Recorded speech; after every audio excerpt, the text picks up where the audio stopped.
प्रशांत किशोर की पार्टी जनसुराज में हंगामा थमने का नाम नहीं ले रहा। 65 उम्मीदवारों की दूसरी सूची जारी होते ही कार्यकर्ताओं ने पटना में जमकर बवाल काटा और गलत लोगों को टिकट देने का आरोप लगाया। और देखिए पटना में जनसुराज के दफ्तर में कैसे हंगामा मचा है। कटिहार के बलरामपुर से आया ये कार्यकर्ता गलत लोगों को टिकट देने का आरोप लगा रहा है। वहाँ गलत आदमी को टिकट दिया है। आसाम मुखिया बलरामपुर 65 कटिहार डिस्ट्रिक्ट। ये है पटना जिले के बख्तियारपुर के पुरुषोत्तम कुमार। इनका दावा है कि सभी सर्वे में ये पहले दावेदार थे, लेकिन जब टिकट देने की बारी आई तो उसे टिकट दे दिया जो कभी दावेदार था ही नहीं। जो कंधा लगाया उसको उन्होंने शराब करने का काम किया। जारी कर दी है। 9 अक्टूबर को 51 उम्मीदवारों की पहली सूची जारी हुई थी। उस दिन भी प्रशांत किशोर पर गलत लोगों को टिकट देने का आरोप लगा था। आज 64 उम्मीदवारों की दूसरी सूची जारी हुई है और आज भी पीके पर गंभीर आरोप लगे हैं।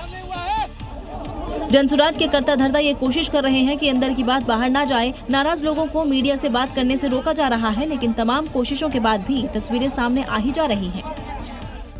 बिहार विधानसभा चुनाव में एनडीए ने सीट शेयरिंग के मुद्दे को तो सुलझा लिया, लेकिन छोटे सहयोगी हिंदुस्तानी अवामी मोर्चा और राष्ट्रीय लोक मोर्चा ने 6 सीट मिलने पर अपनी नाराजगी जाहिर कर दी है।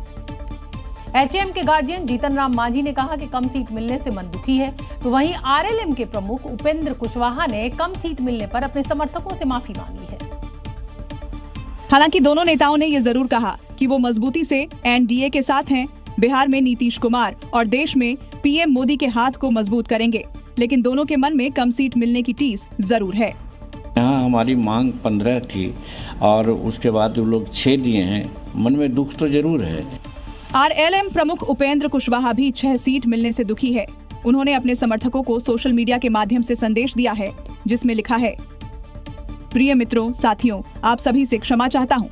आपके मन के अनुकूल सीटों की संख्या नहीं हो पाई। उपेंद्र कुशवाहा 10 और जीतन राम मांझी 15 सीट की डिमांड कर रहे थे, लेकिन दोनों को 6 सीटें मिली हैं। सूत्रों के हवाले से जो खबर है उसके मुताबिक दोनों परिवार और रिश्तेदार के मोह में फंस गए। अमित शाह को ये नहीं बता पाए कि किस सीट पर कौन उम्मीदवार होगा। इसके अलावा इनका पिछला प्रदर्शन भी कोई खास नहीं रहा है। एनडीए में सीट शेयरिंग के फॉर्मूले से मांझी कुशवाहा भले ही खफा हों, लेकिन प्रधानमंत्री मोदी के हनुमान चिराग पासवान की जरूर लॉटरी लग गई है। 2020 में एनडीए से अलग होकर चुनाव लड़ने वाले चिराग पासवान 2025 में अपने मन के मुताबिक डील करने में सफल रहे। विधानसभा में एक भी विधायक न होने के बावजूद इतनी सीटें हासिल करना उनके दबदबे को बताता है। क्योंकि कई दिनों से एनडीए में सीटों के बंटवारे को लेकर पटना से दिल्ली तक माथापच्ची चल रही थी।